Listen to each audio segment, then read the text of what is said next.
Welcome to the I-80 Club Roadshow, dancing with the Skers. We are once again at Social Capital, like 2 seconds after Mike Schaefer logged off after a nice conversation with Mike Sauter, Josh Peterson, Jack Mitchell, Caleb Henry with you today, and so happy to be joined by friend of the I-80 Club, Chris Basnett. Baz, what's going on? What a time to be alive. What a time to be alive, indeed. How are you, man? I am excellent. Yeah. The sun is out. Yeah, and we're in the shade. We're in the shade. It's beautiful, though. Like being in the shade, that temperature where you're, especially where we've been back in Nebraska, how nice this feels being in the shade with as warm a day as it's going to be in OKC. Figuratively and literally, how nice this feels. It's so nice after many, many months of the cold to just remember what it's like to wear shorts and a T-shirt again. It's what a great feeling. Yes. What a great feeling. Also a great feeling are the folks from Husker Power Products. You need a new engine, Jack. They are going to be the ones that help you out. You need a couple new engines. That's the cool thing. It's like a propane tank. Buy extras. Always have them ready to go. The one of my pivot is messed up. Yeah, is that true? I'm just like, it's not pivoting right. Oh, interesting. All the crops are dying. Yeah. I think that's knows. I think that's the engine. And so my first call when I get home to East Lincoln to come out to my field will be Husker Power Products. Yeah. Because they're the best. All right, well. They're the best. And they got whether you're ags, manufacturing, wherever you are in Nebraska. They got clients everywhere. Yeah. Everywhere. For sure. So hit them up, HuskerPowerProducts.com. They are the reason that we are in Oklahoma City. We also want to give a shout out to our community partners as well. iSurgical Associates, Fleet Feet Lincoln, 5-Star Bath Solutions, Lincoln Symphony Orchestra, Look Architectural Coatings, PBA, Sandstone Wealth Management, The Still, which is on Caleb's jersey right now. Nice. Sutton, Linder, and Sutton. Visit Lincoln in 1620 The Zone. Our road crew as well helped us get here. And all of those of you who are watching right now, the Ice Maker, everything. We appreciate everyone's support as we are hanging out here in Oklahoma City, and we'll be here for the next couple of days. And there's some heavy construction going on nearby. Very heavy construction. That's my margarita they're making. Yeah, no. Shout out. I like them very blended. Baz, I'm going to ask a question that I imagine you've gotten a lot over the course of the last few years since you left the beat, and that is about fandom and what it was, what it was before beat writer, what it was as a beat writer, and what it is now. And is there a part of you that's like, I'm so happy that I'm able to just come down here and do this like this, and you're not working and you're focused and you're just enjoying everything that goes into a weekend like this? The second part is an emphatic. It's been so much fun. You guys may know this. Nebraska basketball was kind of the first thing that was kind of my thing. Yeah. When I was a kid, and football came, of course, along as I got a little older, but basketball was always a thing. My first game was UNAC versus Nebraska at the Vandy Center. I still remember that. I still have the ticket stub floating around somewhere. I can remember listening to Nebraska Xavier on the radio. I can remember listening to Nebraska Penn on the radio. And that was kind of right in my formative years, and that's kind of where it all started for me. So that prior to my time at the Journal-Star, I was a long-suffering fan like anybody else, and then that changes, of course, when you take over that beat and you get to know the players and the staff and the coaches and all those sorts of things, and you see it from a different angle. And if anything, that only, for me, solidified why I love the program so much. Yeah. Because I worked with good people. Tim Miles was obviously a great guy to work with. I got the last 3 years of Tim and the first 3 years of Fred, so I didn't get 6 very good years of basketball. But, it's the guys like Seamus McKnight. It's the guys like Pat Norris. It's all those guys that are behind the scenes that you don't necessarily hear about, that you form bonds with and friendships with, that made that really special. And I missed that a lot when I left that part of the beat. That's what made it so hard to leave that part of the beat. But to be able to watch it as a fan, especially these last 2-3 years, has just been, I'm so fortunate. My wife, Megan, who's sitting over there right now, she's as big a fan as I am. Yeah. And that makes it really special too. We've had so much fun coming down here and going to the games, and, we obviously love each other very much, but this is another part of our relationship. It's like, this is super cool, so from not to get too deep into my feelings 3 minutes into this interview. We've been doing a lot of it this weekend. No, There's been a lot of tears, oddly enough. Yeah. More than usual, I would say. Yeah, but no, it's been super cool to see it from the fans' perspective again. I've got my red shirt on and my corn hat on today. Yeah. That's something I couldn't do there for a while, but yeah, it's been beyond my wildest expectations. Did you, when you were those years you did this, did you ever think this was a possibility? I know you thought that obviously they were going to make maybe an NCAA tournament every once in a while, but a 4 seed. Mm-hmm. Realistic expectations now of the Elite Eight and beyond. Yeah. You saw the inside. Yeah. Did you ever conceive of this being possible? No. What was the path to it? No. In your mind? And no, and that's no knock on the people that I work with. But I remember when I first took the job, and I need to find it when I get back home. I wrote the lead to a story if Nebraska won the first tournament. Like I had it written out. Just wait, because I thought if they might get there and they might win a game. Obviously, they got there 0 times in the 6 years I covered it. But and seeing. I remember the Tim Miles team that went whatever it was in the Big Ten, 13 and 12. When they finished in 4th? Yeah, when they finished in 4th and got a 5 seed in the NIT. And I thought, well, if it's not going to happen this year, it's not going to happen. Yeah. Yeah. And then you see those first 3 Fred teams and just the way they – like you could tell Fred was a good coach. There was no question about that. But just the guys they brought in. They're landing my helicopter out there right now. It sounds like but – like they were so far away from anything in those first 3 years under Fred. And it was a lot of the players they brought in. I think it was the style of play a little bit. It's everything that everybody's talked about, but to see that from the inside, I just went, this isn't going to this might not happen in my lifetime as bad as they were, those first 3 years. And they were not. I can remember sitting in that arena on Christmas Day during the COVID year when they played Michigan and there was nobody in the arena. And I'm going, what are we doing? What am I doing? Like, I kind of had an existential crisis. I'm here on Christmas Day. I'm watching this dog crap basketball team that isn't close to anything. They lose by 30 to Michigan. And it's just like, at that point, they were as far away from the crown as they were from anything else. Yeah. And so not to mention the NCAA tournament. So, yeah, to see that, I never expected this. I never expected 4 seed. Packed arena, the emotion yesterday and the desperation from the crowd and everything. I never, ever in 1,000 years thought that would happen. How special is it to see it get done with the guys that are on this team? Multiple Nebraskans, multiple guys with Nebraska ties, obviously Fred and his connections to the university, but also a number of other guys that have been here and put in the work over multiple years. It wasn't just a go get 5 transfers and see what you're able to hit in one season. Like this was built up. And then like you said, a packed Paycom Center yesterday where it is bonkers from pregame to postgame and parts of the next game because of how red it was. Yeah, I think it's such a likable team. And that's easy to say when they win 27. Oh, yeah, of course they win 27 games. But it's likable dudes. Like, you don't look at that roster and go, oh, that guy's an asshole. There's probably some teams that had a few guys like that back in the day. And it's those things get exacerbated when you're struggling. But it is such a likable team, and it's guys that have been here. And like you said, it's I watched Braden Frager play high school ball before he went over to Nebraska. And you watch Sam and you watch Cale Jacobson, give the assist to his teammate for a game-winning basket in the state championship game. And you go, that's not going to get any better ever for him. And here we are a few years later, he's playing on an NCAA tournament team. So, yeah, that I think that only adds to it. And I don't think it could have happened any other way. For Nebraska, it would have been different. This would have been a team of guys from all over the country with no Nebraska ties, with a coach with no Nebraska ties. If Nebraska was going to do it, this was going to be how they had to do it. Yeah. It had to be with a guy that had the history that Fred has. It had to be a team that has guys that have been invested in the program before they were a part of the program. And I think that just makes it even more poetic that that's how it did happen. And again, I believe that's the only way it could have happened to this program. Yeah, what's interesting about that, Baz, is I thought when Hoiberg got here, and we spent some time, I think, talking about this yesterday or 2 days ago, like he has been the prince who was promised, right? Like this was supposed to happen under him. But I did think early on it was going to happen maybe with more of that kind of outsider, because he embraced transfer portal before it was called a portal, back at Iowa State. And then he had to adjust on the fly. And man, how many times do we see anybody, us as individuals in our career and our life, you reach a certain age, it's really hard to change. Yeah. I'm not really going to change who I am at this point in time as I close in on 40. He was able to, in terms of how he wanted to build a basketball team, what he wanted to focus on, and that has obviously paid dividends for the team this year. It speaks to, again, how good of a coach he is, and it speaks to what kind of person he is.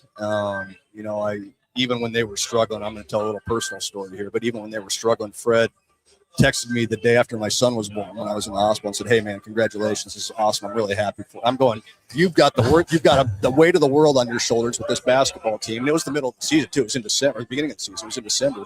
I'm going, you've got a million other things to worry about right now. And you're texting me about my son being born. I'm going, you could tell then that he had the makeup to do it. And yeah, I think that speaks to who Fred is as a person, that he was willing to change. And with some of that maybe, forced upon him a little bit, quote unquote, by Trev Alberts, maybe, who knows. But Fred was smart enough to realize what he was doing wasn't working. And he was stubborn. He wasn't so stubborn that he was going to force a square peg into a round hole, and he made some changes, maybe some changes he didn't want to make. We know Fred's an offensive guy, and he'd rather score 100 points than win 60-58, but he did what was necessary for that program to turn the corner. And as painful as that may have been for him, he knew that's what he had to do to make it work. And that's what good coaches do. They adjust, and they don't force something that's not working. And so for Fred to do that, I think speaks to his acumen and his ability as a coach, and speaks to who he is as a person too, for sure. So Nebraska's listen, they obviously haven't had a ton of success over the years, but look, they've had teams with NBA guys on it. They've had experienced teams before. They've had young teams before. They've had what I want to know from you, having seen the inside, is what do you think most made it work this year? I mean, they had teams with Fred coaching before, as you know. Yeah. So I'm trying to figure out what it was this time that clicked that has never clicked before.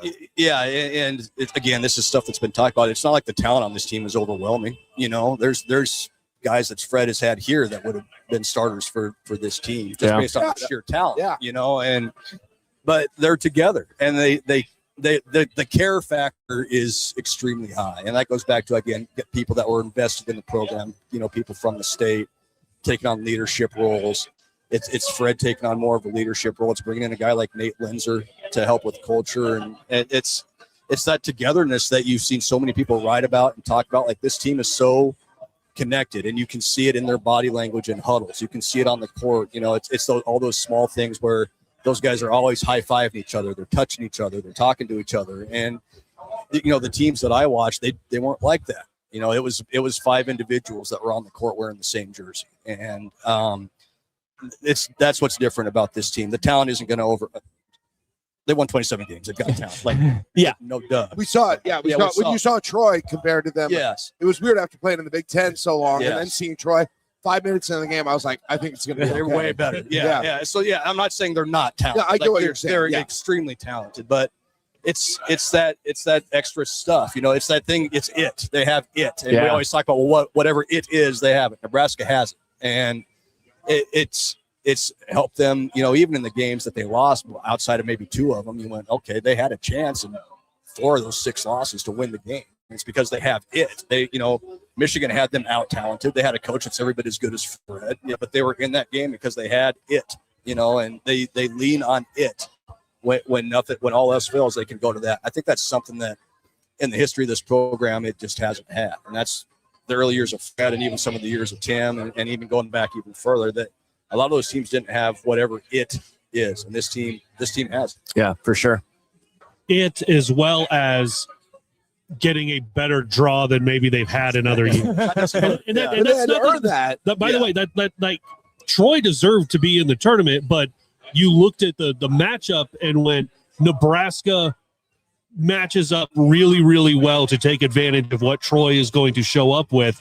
Think about 2 years ago, we saw Texas A&M and went, uh-oh. Yeah. Like going into the game, went, uh-oh. Immediate uh-oh. And that had been the case in years prior, yep. Even though it'd been a few more years than just 10 before 2014. Yeah. But there was the it factor, all of the other things that have made this team good, plus they played well enough that they were a high enough seed, and they got a good draw in round 1. Not everybody who is a top 6 seed is winning their first game this weekend. Ask Wisconsin how that went yesterday. That was very fun to watch. Yeah. Very fun to watch.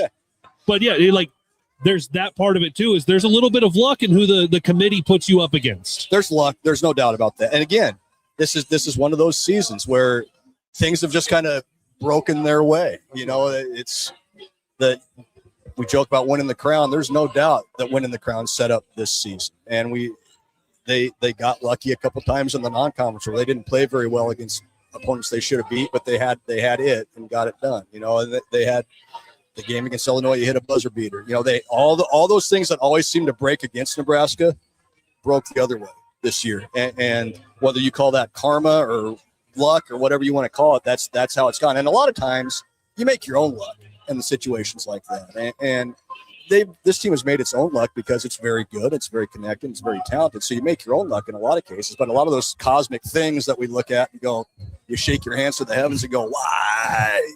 Those things haven't happened this year by and large. And so, except for that 3-pointer by Iowa. Well, except for the 3-pointer. Yeah, we don't have to talk about that. But God, I knew it was left his hands. Yeah, that's going in. Yeah, but like the draw this year. Yeah, you looked at that, went, okay, yeah, they can handle that, and if they win, they can handle what Vanderbilt's going to throw at them, and not that Vanderbilt's going to be a pushover. They're pretty good. They waxed Florida last week. So they've got talent, but that's a team you don't look at Vanderbilt and go, oh, I don't know. That's tough.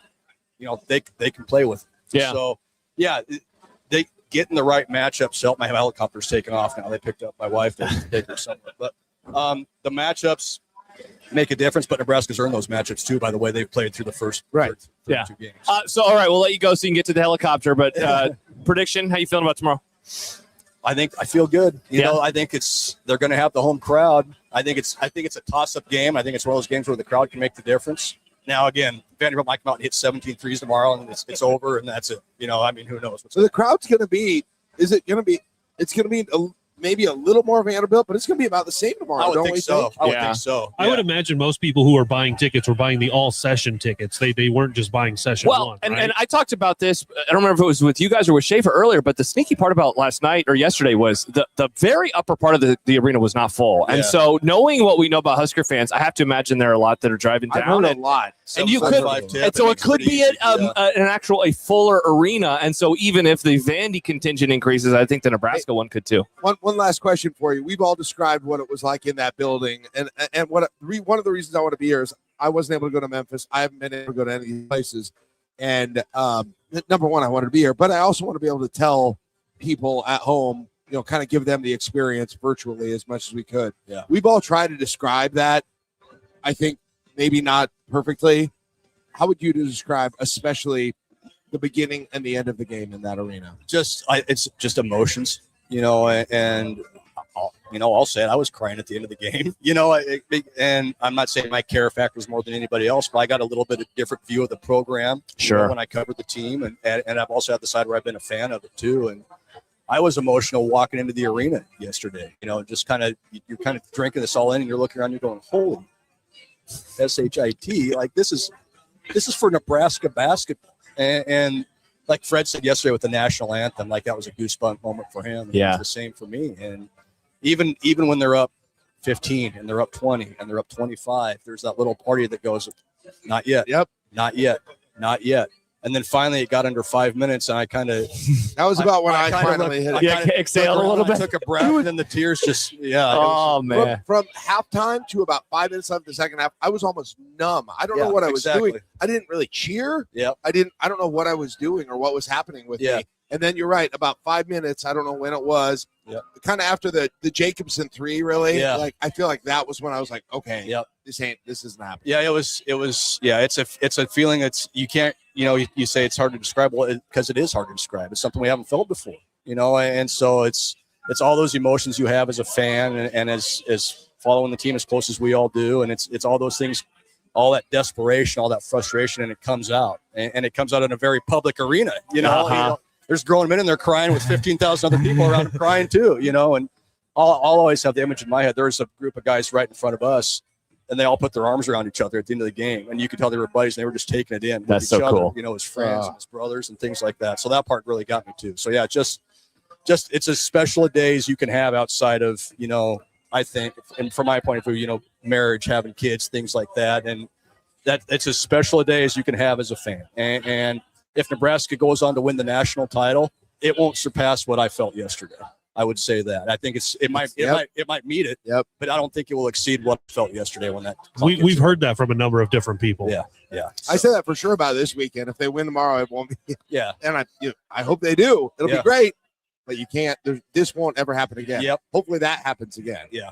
Very cool. So. Chris Basnett, Baz, awesome to see you. Thanks for stopping guys. by, chatting with us. Enjoy the game tomorrow. Safe travels home. Thanks, guys. Appreciate the time. All right. That is Chris Thanks, Basnett, Baz. I-80 Club, rolling on here. Give some shout-outs as we get our next guest ready to go. This is the I-80 Club Roadshow, Dancing with the Skers, brought to you by our friends at Husker Power.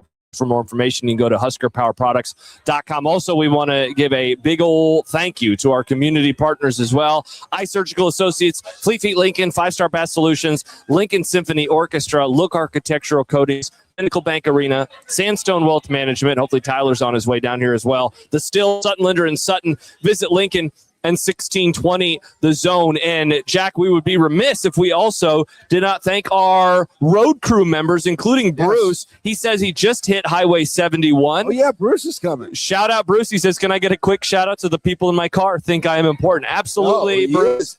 He's making dinner for us.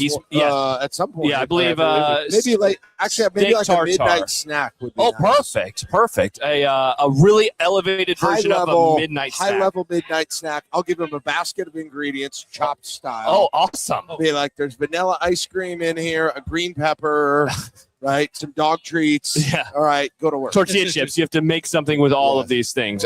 Bruce is among our many members of the I-80 Club Road crew. Lincoln, Arneal, Corey, Gerren, Mark, Bret, Reese, Erik, Jordan. Talked about Bruce, Joe, Connor, One-Eyed Eddy Sports Bar in Greeley, and also Lindsay, who is like literally a table away. Met Lindsay's parents earlier. Johnny talked to his parents. These parents are Lindsay's parents, who are old enough to be his grandparents, are buying him beers. Oh, that's awesome. And wonderful. He went over there now, but he probably chatted him up for an hour and a half over there. Very, very cool. So thank you to everybody who has helped us get down here to Oklahoma City. And thank you to Social Capital. Thank you to the Nebraska Alumni Association for having us here. This has been an awesome spot. Tomorrow, we will be back for another pregame show. It might be a little different. It might be a little different.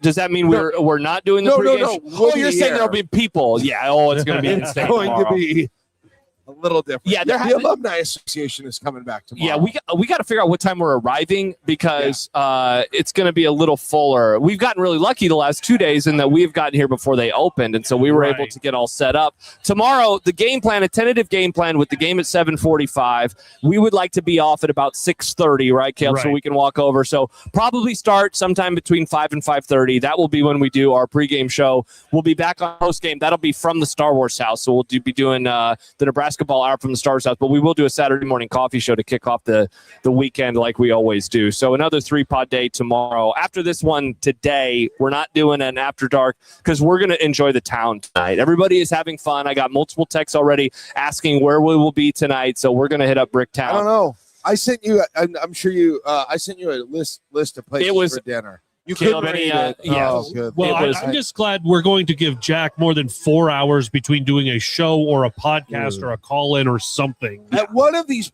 moments, I am going to watch some highlights of the Nebraska game. I've watched them twice already. I know, but I haven't. Because I've been doing a show at every moment where I had a chance or sleeping. And then last night, apparently, when you went to bed, you just started texting Stibbs. Hello, Stibbs. How are you, Stibbs? I do. I still haven't gone through the memes after the game, the meme army. Yeah. Troy fans were very confused. They were like, why does Nebraska, I get it, it's the first win. Why do you guys not know how to do this? And everyone has to be like, well, this is the thing. Actually, have you seen the billboards? Yeah. This was here before you. My favorite is like when there is a team's fans that are gonna be like, "Oh, is this your Super Bowl?" And Nebraska fans are like, "No, we did this against South Carolina upstate." Yeah, I was gonna say, like, literally, this happened against URGT, whatever. Alphabet. This isn't year. Special for you. Yeah, this is very normal, very very cool and very normal. So that's what we have coming up over the next couple of days. If you missed it last night, we did our first ever on the couch. Yes. Voicemail show, which is the new thing. The vibes after dark. It's the new coolness is the voicemail shows. And we stumbled on this. We really enjoy it. If you need some fun to listen to here before the game tomorrow, we took voicemails of Nebraska fans reacting to what that win was like for them. And it was a ride. It was a ride again. And here I thought we did this. I thought we were going to get like drunk people swearing in the bar. Yeah, we didn't get anyone saying any cuss words. I wanted a little of that, but yeah, we didn't. Yeah, we didn't have a whole. It was we more. Did get a call during the game. Yeah, we had someone call from the 300 level during the game. Yeah, it was more like I'm crying right now and I love my dad. Like that's like what the show was over and over and over last night. Yeah. Caleb, do you remember the number? 402-819-8030. Nice. Look at that. Available all weekend to leave a message if you want to just get some thoughts out there. That's what we're here for. It's like your therapist, but we can play it on the radio. Perfect. And you don't have to pay us, except if you subscribe at patreon.com/EddyClub. Jordan asks on the Discord server, is there an OU logo on the bottom of those koozies? This guy we've got some. Oh my God, there is. We got a beer company.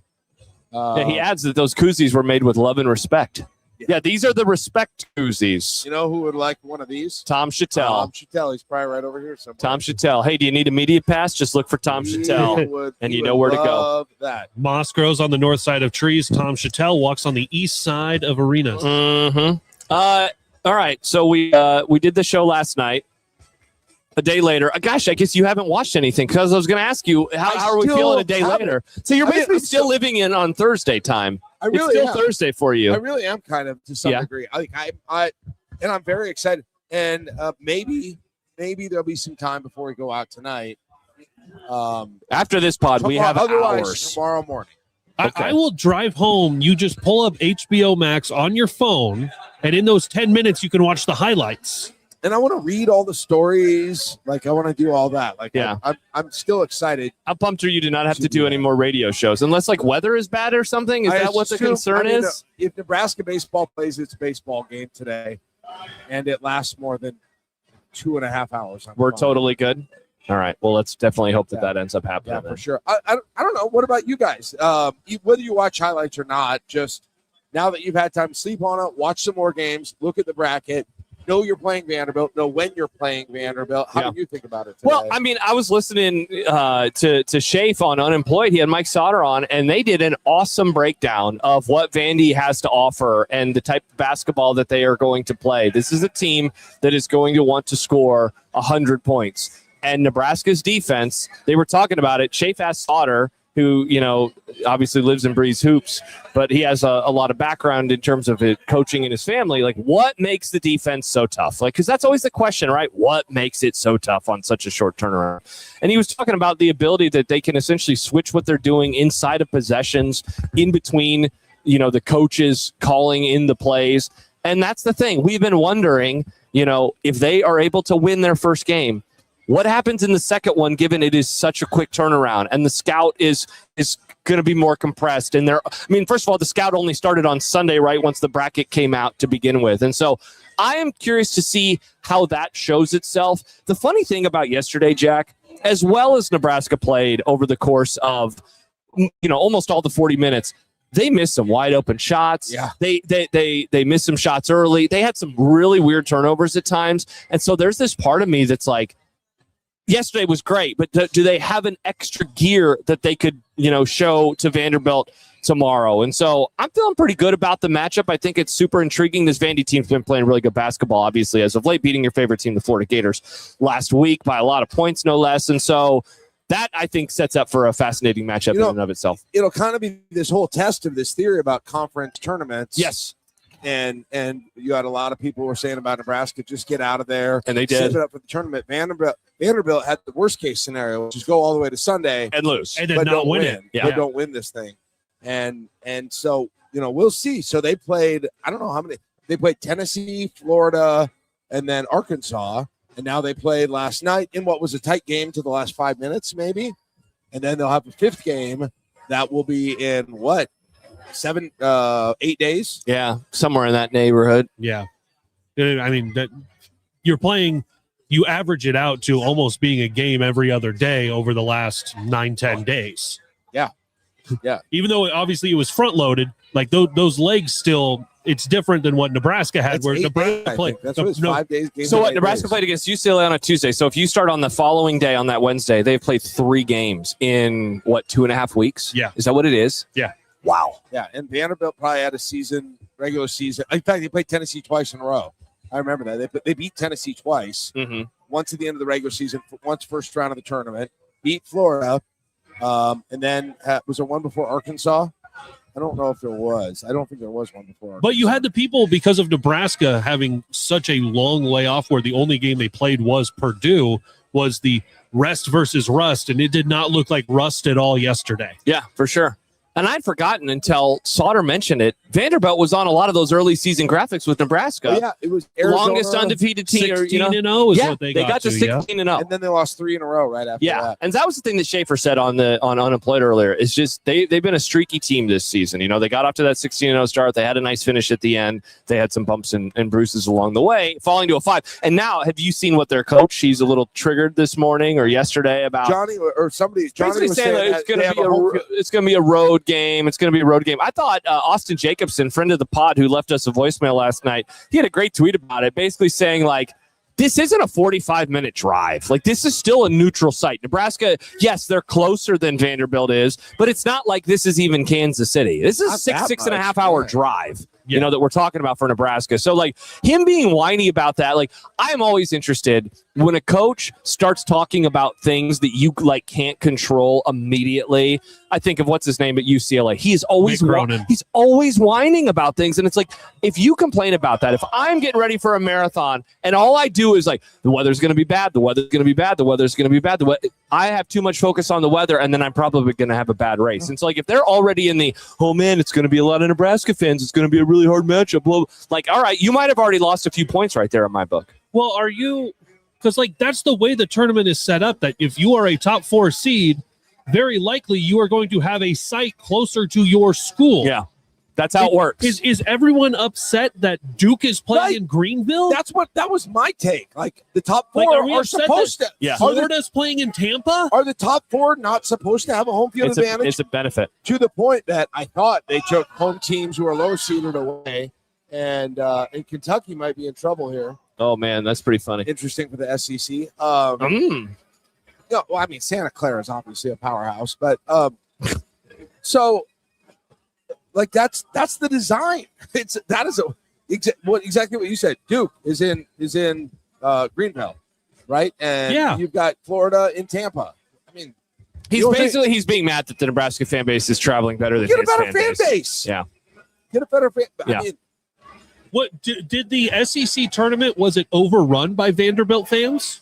I believe that they had a nice advantage there. Okay, good. Yeah. That was in your freaking city. It's 10 and a half hours. I looked it up. It's 10 and a half hours. Yeah. So it's 4 more hours to drive. Yeah. And you don't think, okay, so let's say Nebraska would have Memphis been is a good example. Exactly. That's a very similar one there. If this was in St. Louis, it would look the same. You know? Now, would it maybe not be a complete takeover if it was Buffalo or Tampa or Portland?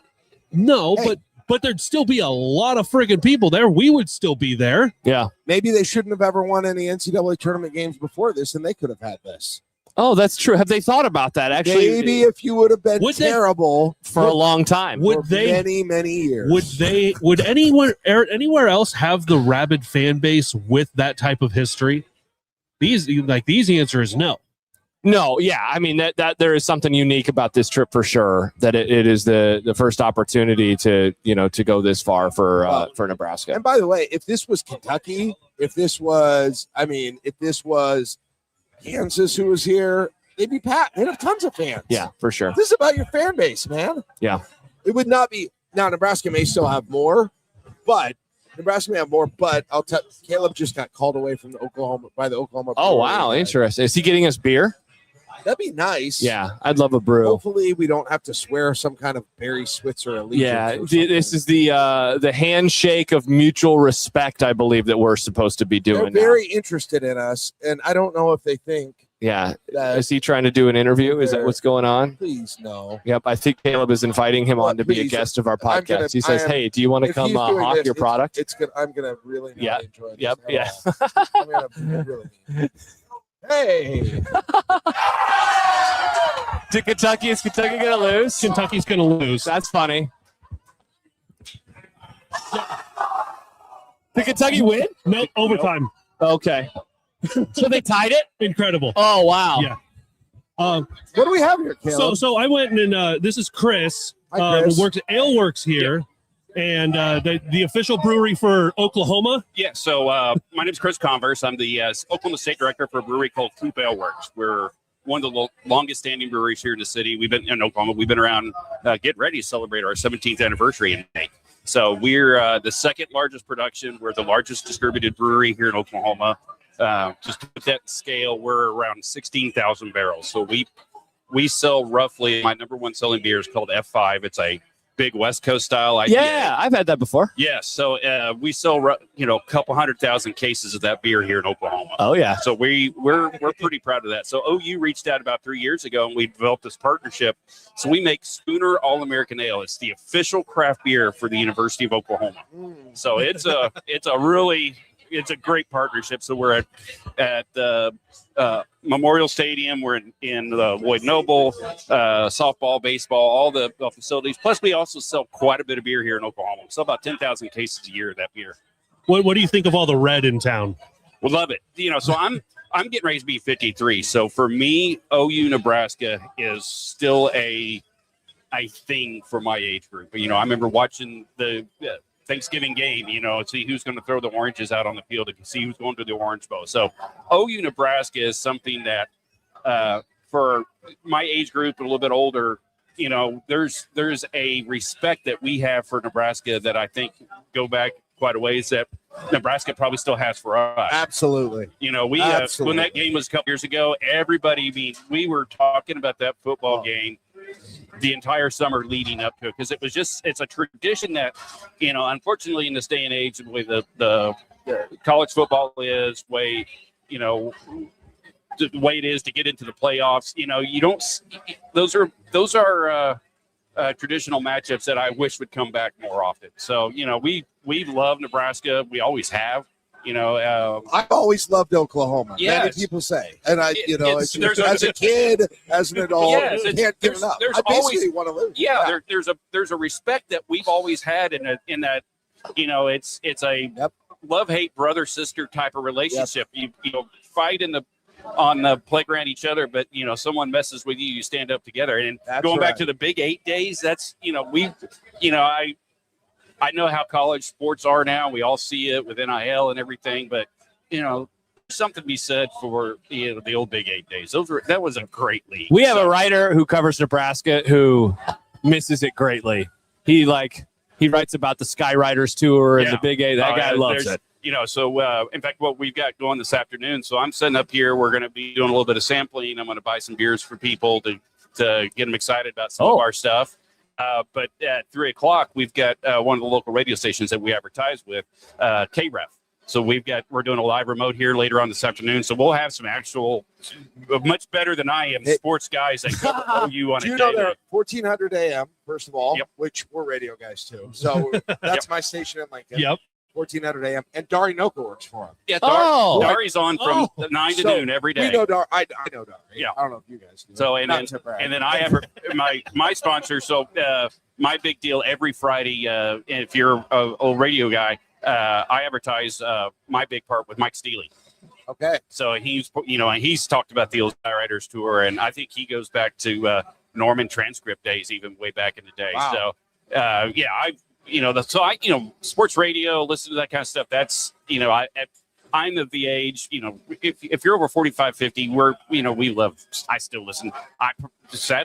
Not sadly, but I still listen to the AM more than I listen to the FM. Hey, we love AM radio. AM radio. I'm AM radio guy myself. If you're not listening to it, you're still yeah, that's what we say. If you're watching it on YouTube, it's still AM radio. Yes, so very cool. No, I love seeing all the red. I didn't realize that Nebraska fans needed to have Busch Latte in their blood system on a regular basis, but apparently you all drank Oklahoma City out of that beer. So. Yeah, we've heard about this. So we have to start Josh drinking good beer now. Busch Light. Yeah, they made fun of me for wanting to order a Busch Light. It's funny because, everyone, I think the reason people do is because you can drink it for a longer time over a longer period. It is. Which is, I like a good craft brew. Oh, yeah. My uncle, I come from, on my mom's side, cattle ranchers. So that's, if you're a farmer, rancher, Busch Latte, as he called it, his Pearly Pops. I mean, that's just what my Blue Yummies. Yeah, my grandpa drank it, my uncle drank it, my cousins drink it. It's just, I don't knock it. I would prefer people drink my beer, but that's just because I like my paycheck. So, Absolutely. we make some. We'll try outstanding- it. Well, Yeah, we'll I love to saw, have I some. saw the Twister one in the liquor store. Oh the yeah, other day. yeah. We saw. So, You'll find the green can. You'll find that F5 Yep, I saw that. in every grocery store, almost every convenience All right. store, liquor store. We'll pick some up tonight. So outstanding. No, I love having you all here. I appreciate thanks y'all for coming out. over. Yeah, we're going to be back out here tomorrow. I'm actually going to bring. We'll have.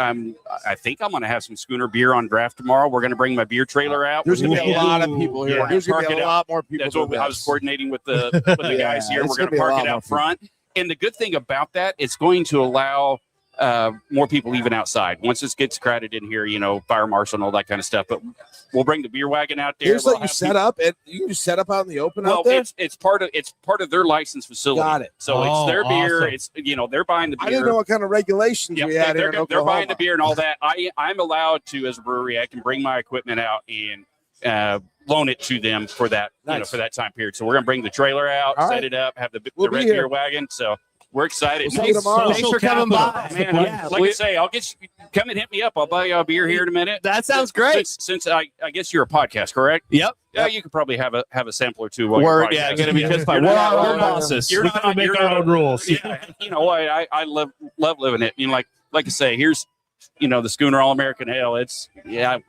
We've been really proud of that. So thank y'all for coming. I appreciate Thanks it. for having Appreciate coming it. out. Always. Appreciate it. Take care. Respect. Fun Let's go. talking about the Oklahoma-Nebraska rivalry of Man, days I love that. of days gone by. You know what else we love, Jack? We love Respecting Oklahoma. yes, but I said what else we love besides can't respecting think of anything I Oklahoma? love We more love than our that. great sponsors, our great partners like iSurgical Associates, Fleet Feet Lincoln, 5-Star Bat Solutions, Lincoln Symphony Orchestra, not Lincoln Arneal's Symphony Orchestra, by the way. Does he have one though? He might. Look Architectural Coatings, Pinnacle Bank Arena, Sandstone Wealth Management, The Still, Sutton Linder, and Sutton. Visit Lincoln in 1620 The Zone. And, of course, the reason that we are here, the I-80 Club Roadshow dancing with the Skers, Husker Power Products. Everyone's still freaking out over this Kentucky game. The score looks like they're now 2 now to Santa Yeah, Clara. Santa Clara's up Jack 2 with I two know and a half we have to like go. the worst angle right now. By the way, speaking of angles, many people celebrating Jack looking at the camera a few moments ago.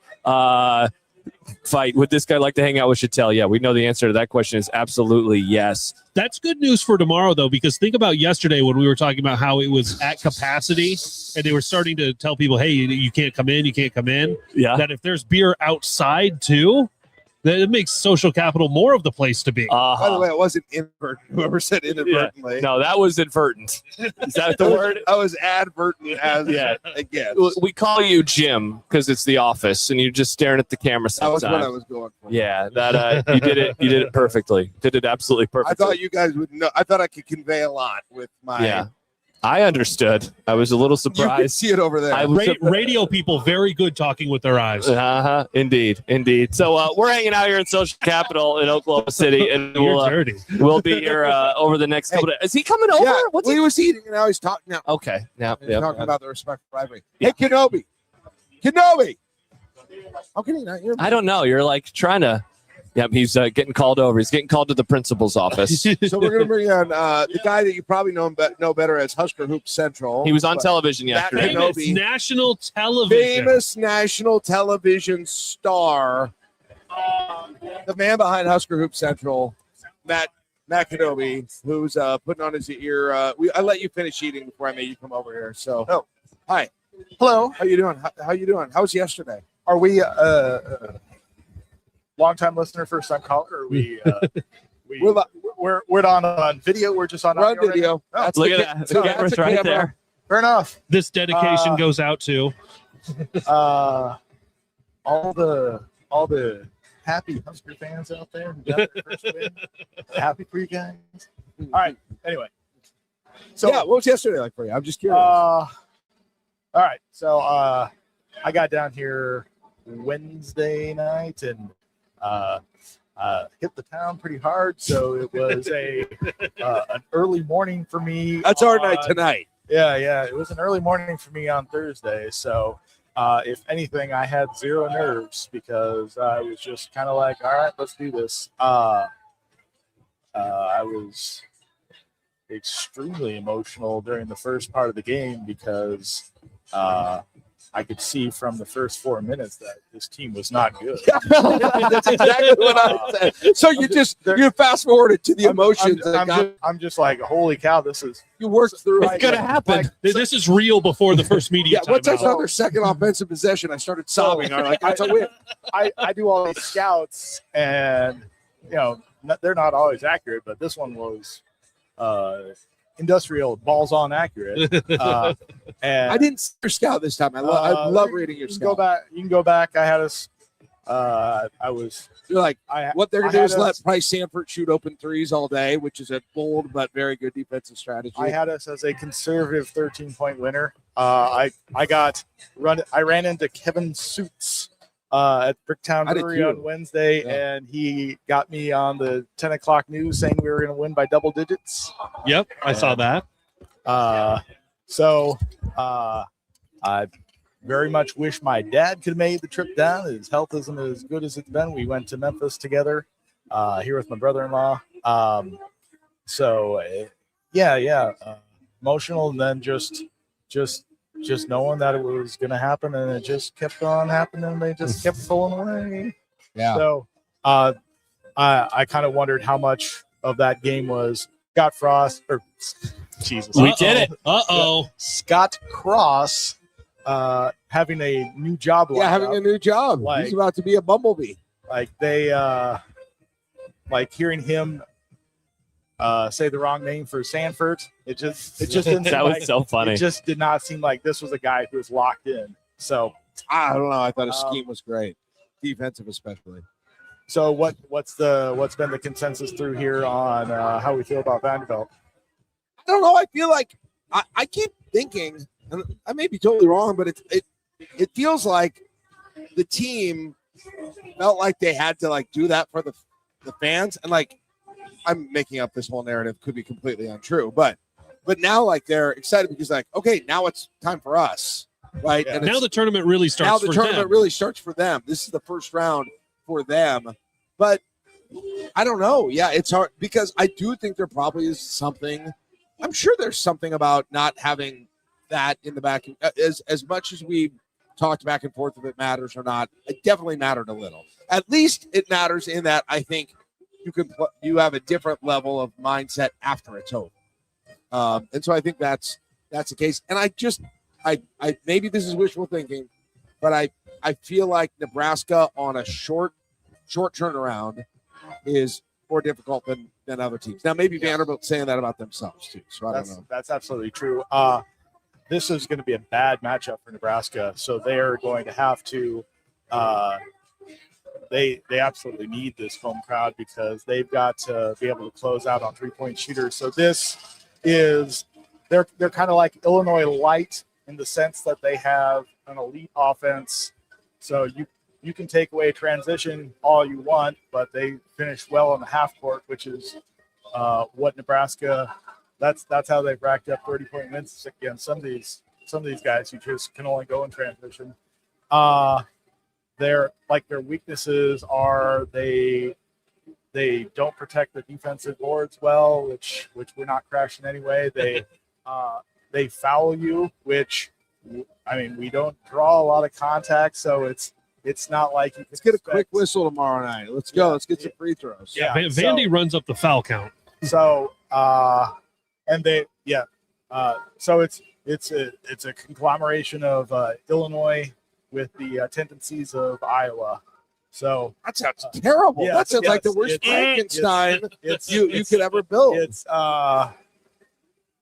we shall see. God. So wow, this is the most depressing thing I've heard since they won. Well, here's the thing: it's a home game, so true. All you got to do is. You think it'll feel pretty similar in there in terms of the home to neutral fans? Imagine the amount of Husker fans that were there, except they've been drinking for 5 hours. That's true. So it being a night game is brunch. It's going to be really interesting, given everyone's going to have all day long to get ready and party. So it's going to be. I can't. I think this might have been a little bit louder than Memphis. I don't think the crowd stood the entire time in Memphis, and maybe I'm misremembering. Well, at some point they had beat out of this, them, I think. This one is just like, my God, everybody is standing and I stood the whole game. We're Other than timeouts. Yeah, just incredible. Yeah. Is it like you expected it to be? I mean, you've lived this, you've thought about this in your head, I'm sure, especially with what you do. Run the website, do the history. Man, I didn't know what to expect. It's just weird because I forgot there was a second game for 4 hours. Just walking around in a stun. That's how I felt. Sitting down in my seat, not knowing what to do. Guess we're gonna watch this Vanderbilt game, see what happens. I forgot there was a tournament going on. I forgot Nebraska. You had things to do. You had your job to do. No, but that was a little bit a part of. In all seriousness, though, it was weird. I was like, "Oh yeah, they've got another game." There's another one. Everything was laser focused on this one game. That was not the Super Bowl, right? That was the first round. Yeah. And so that feels odd to me. So I don't know. What do you think this fan base will be like post tournament? As much as we hated it, we also kind of loved it. I think eventually once Nebraska gets defeated, if they do, that people will be upset just because everybody, people live in the moment. Right. So for instance, if we lose by 2 points tomorrow, it'll be the worst thing in the world. And then eventually, it won't take long. You'll look back and you'll be like, what a season. And we'll see if this is something that's building. Hearing that our NIL, I got a pretty solid number on what that's going to be, and it's bigger than last year. A lot bigger. Will you say that much? Yeah. Oh yeah. How do you feel about about what you know about the roster last year? Just general, or not last year. This coming next year. How do you feel about who's going to be around, who they'll be able to get, what they'll do? I said this another time. I feel like Cale Jacobson has that Sam Hoiberg leap in him because if you needed him to shoot more, he would. He's such a cerebral player that he will defer to others, and that's what he's going to need to do next year, and he absolutely will. And he's got the size and the knowledge to just duplicate. If you look, he's about second in steal rates on the team. He just needs more minutes to play, and you're seeing with the way this team went, as much roster continuity as you can have is going to be so beneficial because what we run is so sort of intricate and specialized. It's a team ball. So the trade-off is that you got guys who might get toasted in a man-to-man defense, but if you can play our scheme correctly, you are better than the sum of your parts, which is interesting. Which is great. Nate Lindsay has made all the difference. He really has. He's just you hope he'll stay around for as long as he can. So, hey, he was scouting Vanderbilt in person last night. That's the other benefit of winning the first game. He's just going to sit right there and scout the very next game. Was he wearing glasses? Somebody told me he was there. Okay. Well, I feel like they would probably recognize him. I saw somebody across the arena who looked like Nate, but I don't recall if he wears glasses or not. So maybe it was. Yeah. Which individual do you like to have a nice game for Nebraska tomorrow? In terms of when you look at the matchup and what they present on Vandy.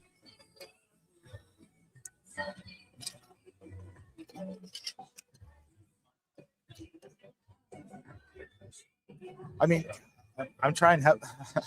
I'm having trouble coming up with. This makes me feel excellent. I'm having trouble coming up with something besides Stanford. But that could be it. Hey, you could pick. Can't really pick much worse than that, right? That'd be awesome. He scores 35. I'm hoping this is one of these rink mass unconscious from 3 games. That could be nice. They're due for one of those. Yeah. He is it feels like his shooting touch has been coming back. He did He did miss a couple of point blank ones in there, but he seems a lot more confident even in this game than he did in the game before. So, I mean, it's going to be Nebraska. Find whoever's hot and feed them. All right. Matt, great to talk to you. Congratulations. How many texts did you get when you were on True TV? All of a sudden I started getting we saw it out random, here. I was like, yeah. We were doing the patio pod. cheered. random texts from people that I don't know through Nebraska basketball at all, just like random friends, and like, hey, sir, you were on our TV. Yeah. So, it's been a blast. Awesome. All right. Yeah. Well, thanks for getting connected with us. Looking forward to working more with you in the I-80 Club going forward with Husker Hoop Central. Stalwart over the years with Nebraska basketball, and got to be pretty rewarding now. So we're still 30 hours away from the next game. Still got some time. We're excited. Late tip. Love it. Love it. I'm going to need all 30 hours to finish my write-up. There you go. So, Awesome. Thanks for coming over. thank you. Thanks, Matt. There's Thanks, Matt. Matt. Knobbe, All right. Hoops Central. Although I'm a little more. I Yeah, went into that interview with a ready to go, and a now much you're a better little. attitude about this game. Little And he worried. really. Do you want us to bring the Oklahoma guy back over here? Would that put you in a better mood? Can't wait till you watch when you go. You need to go back and watch the 30 seconds before he started to see what Jack and I were saying as you led him over there. I think. Oh, yeah, you didn't. You were. I was like, please don't bring him over. Yeah, we were saying, oh no, he's going to bring him No. over. We don't want to do this. I said, there's definitely got to be a way to get free beer out of this. Yeah. Wow. Well, guess what we got? Yeah, we still I have. love it. Where are the we free thought beers? that's what you were getting. Yeah, we just thought we were going to have He beer. said maybe if we go down to his truck across the street or something. That's Does it have windows? yeah, that's how bad things start happening to you. Look at the I-formation makes a graphic. Rivalry on respect. God, that is so freaking funny. That is so freaking funny. Fight says Frager feels like he's due. Man, he started, 0 for 5 over 6 yesterday, knocked in a couple threes, had the dunk, of course. It got everybody on their feet. Yep. It'd be nice. It'd be really nice if he was able to do that. All right, boys. Anything else? Should we say goodbye? We'll be back tomorrow. Again, another 3-pod Saturday. We'll have Saturday morning coffee show to kick things off in the morning. TBD on time. 9 or 10, probably somewhere in there. We'll be doing a pregame from right here, 5:30, somewhere in there, Yeah, so we can finish at 6:30, so we can all make our way over to the arena, get settled, get ready to go for Nebraska's round of 32 game against Vandy, and then afterwards we will leave here and we will drive back to the Star Wars house, and that's where we will do the Nebrasketball hour. Is he offering us beer or just water? Was it just water? I don't need any water. I'm good to go. Okay. All right, perfect. All right, so we'll be back tomorrow. Sounds good. This was fun. Jack, I'm excited for you. You're finally going to get to watch highlights, read stories. What time is it? We're going out tonight. Hey, Respect Oklahoma. if you're watching this Oh, yeah. in Bricktown, we'll be or Bricksville. Yeah. it is. Yeah, Bricktown. The Brick Market. Brick You got it Market. the first time, actually. Yeah, he did. I was just going to hit. We're going out. We're hitting the town tonight. Yeah. With a mystery guest who's going to join us. If you watched last night's show, you know who it is. I think we said his name a bunch of times today, too. Okay, it's Stibbs. Yeah. Sorry. Yeah. It's going to be awesome. We're going to have a great time. We're going to go out to eat, then we're hitting. Tell us where you are. Hit us up. Well, they can text us into the 402 819-8030. They can text that. Where to find us. Now, will it get to you or will it go to like your spam folder? Because remember yesterday you were like, oh man, no one's called. And then you were like, oh wait, we have 20 phone calls. It's all in We're doing there. a 2.5 hour pod. If I got the app, I bet. 80-30. All right, cool. So let us know where you're going to be. We'll be somewhere in There it is. Bricktown. You got the app? It's an app. All right, perfect. Google Voice. Who knew that Google would have an app? Who know that they just give you There's a an phone app number. for that. Wow, that's pretty All sweet. you've got to do is have them listen to everything that's said on it. Oh, man. And then you get that phone number. It's Hello, phone. that's How are you? Thanks, you big know what brother. I heard? No money. No money indeed. All right. We're back tomorrow. We're out and about tonight. Let us know where you're going to be. We will be somewhere in Bricktown. We're going to go out to dinner. We're going to go out and have some drinks. We're going to have a great time. Looking forward to it. For Matt, who just joined us a few moments ago. For Baz, who joined us at the start of the pod. For Caleb. For Jack. Also. For Chris. Oh, Kentucky won. For Chris. Oh, yes. Our new friend, Chris. Before we say goodbye, we want to Quit building that relationship. we want to give a thank you to our I-80 Club road crew, Lincoln, Corey, Gerren, Mark, Bret, Reese, Erik, Jordan, Bruce, Lindsay, Joe, Connor, and One-Eyed Eddy Sports Bar in Greeley. Thank you for buying hoodies and then not wearing them because it's 1,000,000 degrees. Thank you to our community partners, iSurgical Associates, Fleet Feet Lincoln, 5-Star Bass Solutions, Lincoln Symphony Orchestra, Look Architectural Coatings, Pinnacle Bank Arena, Sandstone Wealth Management, The Still, Sutton, Linder, and Sutton. Visit Lincoln at 1620 The Zone. And, of course, thank you so much for the I-80 Club Roadshow, Dancing with the Skers, to Husker Power Products. Without them, this would not have been possible. We wouldn't have met a new friend from Oklahoma without Husker Power Products. Respect. Very much respect. I can't believe you didn't pick up the sarcasm that you were dropping. It is unreal that you were like, yeah, I loved it. I love your team. I wish I could live here. And he missed it. Yeah, I can't believe it. He just kept talking. Yeah, he was like, yeah, me too, bro. Do you want to be best buds? I couldn't believe it. But maybe we're going to get free beer out of it. Was that obvious? It was thick. Yeah. Well, that's good. It was thick as a thing of Jif peanut butter. Here. McKeesport's here. Anyway. All right. For Caleb, for Jack, I'm Josh. Thanks, everybody. We'll talk to you tomorrow. Have a great night, especially if you're down here in OKC. Bye-bye.